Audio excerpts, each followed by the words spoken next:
ہم کب کہتے ہیں کہ نبی علیہ السلام جو ہیں وہ اس دین کے بانی ہیں؟ ہم تو یہی کہتے ہیں کہ اس دین کا بانی اللہ ہے، اس دین کے پہلے پروفٹ حضرت آدم علیہ السلام ہے، اور آخری پروفٹ محمد رسول اللہ ہے صلی اللہ علیہ وآلہ وسلم. اور یہ عقیدہ شروع سے ایک ہی چلتا رہے. شریعت میں احکامات تھوڑے ڈیفرنٹ ہوئے، شریعت موسوی کی کنٹینیوشن ہے شریعت محمدیہ صلی اللہ علیہ وآلہ وسلم، سوائے ان چیزوں میں جہاں یہاں پہ تھوڑی ریلیکسیشن دی گئی. جس طرح کہ بخاری مسلم میں ہے کہ جی مجھے اللہ نے 5 ایسی چیزیں دی ہیں جو مجھ سے پہلے کسی پیغمبر کو نہیں دی تھی. پوری زمین میرے لیے سجدہ گاہ بنا دی گئی، بنی اسرائیل کے لیے نہیں تھی، وہ صرف مسجد میں نماز پڑھ سکتے تھے، یا جسے کلیسا کہہ لیں، یا معبد کہہ لیں، یا خانقاہ کہہ لیں.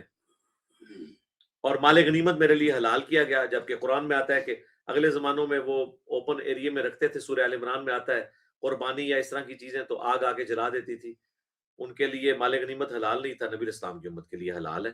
لیکن کئی چیزیں جو ہیں وہ کنٹینیوشن ہے. جس طرح 10 کمانڈمنٹس ہیں، سورہ بنی اسرائیل کی آپ نے بات کی ہے، تو بنی اسرائیل میں ہی دیکھیں جو 10 کمانڈمنٹس ہیں اس میں کیا ہے، وَقَضَىٰ رَبُّكَ أَلَّا تَعْبُدُوا إِلَّا إِيَّاهُ، تیرے رب نے یہ بات طے کر دی تھی. اور یہ 10 کمانڈمنٹس سورۃ المائدہ میں بھی آئی ہیں، سورۃ البقرہ کے اندر بھی آئی ہیں، سورۃ الانعام کے اندر بھی آئی ہیں، سورہ بنی اسرائیل میں بھی. تو اللہ تعالیٰ نے سورۃ البقرہ میں تو اسپیسیفکلی بنی اسرائیل کے حوالے سے ڈسکشن کی ہے کہ ہم نے ان کو یہ کہا تھا کہ توحید پہ قائم رہنا ہے، ماں باپ کے ساتھ حسن سلوک کرنا ہے، قتل ناحق نہیں کرنا، زنا سے بچنا ہے، کسی کا مال ناحق ہڑپ نہیں کرنا. یہ سب کچھ اس سے بڑھ کر سورۃ المائدہ کی جو سب سے مشہور آیت جو ہم جگہ جگہ پیش کرتے ہیں، وہ آپ آیت دیکھیں، وہ تو ہے ہی بنی اسرائیل کے بارے میں. اگر آپ اس کا کانٹیکسٹ دیکھیں، سورۃ المائدہ کی آیت نمبر 32. لیکن آپ نے کبھی بھی ہمیں نہیں دیکھا ہوگا کہ میں نے تو خیر کئی دفعہ اس کو ہائی لائٹ کیا، میرے علاوہ آپ نے کسی اسپیکر کو نہیں دیکھا ہوگا کہ وہ اس چیز کو بتائے کہ یہ بنی اسرائیل کے حوالے سے تھی. ہماری تو جو ہے وہ تو کنٹینیوشن ہے. آیت نمبر 32 آ گئی ہے جی. یہ پہلے ذکر ہوا ہے آدم علیہ السلام کے 2 بیٹوں کا جو قابیل نے حابیل کو قتل کر دیا تھا. تو آیت نمبر 32 میں اس واقعے کا ذکر کرنے کے بعد کہ وہ اس نے قتل کر دیا تھا اپنے بھائی کو، پھر ایک کوا آیا اور وہ پورا معاملہ.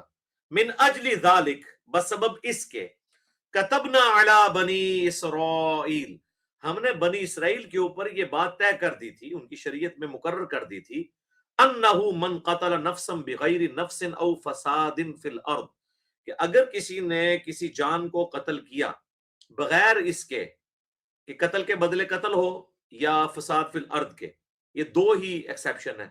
اس وجہ سے تو کسی کو قتل کیا جا سکتا ہے، وہ بھی جوڈیشری کے تھرو. فَكَأَنَّمَا قَتَلَ النَّاسَ جَمِيعًا، تو گویا اس نے پوری انسانیت کو قتل کر دیا.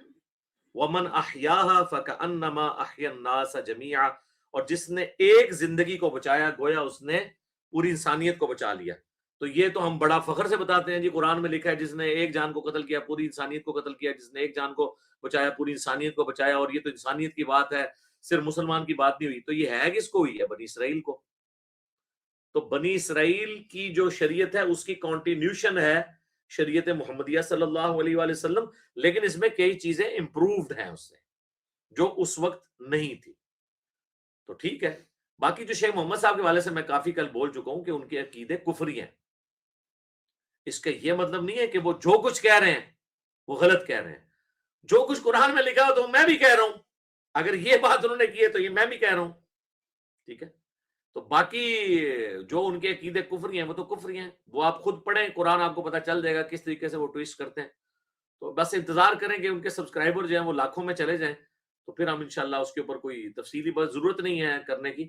اسپیسیفکلی کوئی ایک بات ہائی لائٹ کر دو. میں نے تو کل بھی کہا تھا کہ جو بھی وہ کہتے ہیں آپ قرآن خود کھول کے پڑھیں، آپ کو خود ہی پتہ چل جائے گا کہاں پہ ڈنڈی مار رہے ہیں. جی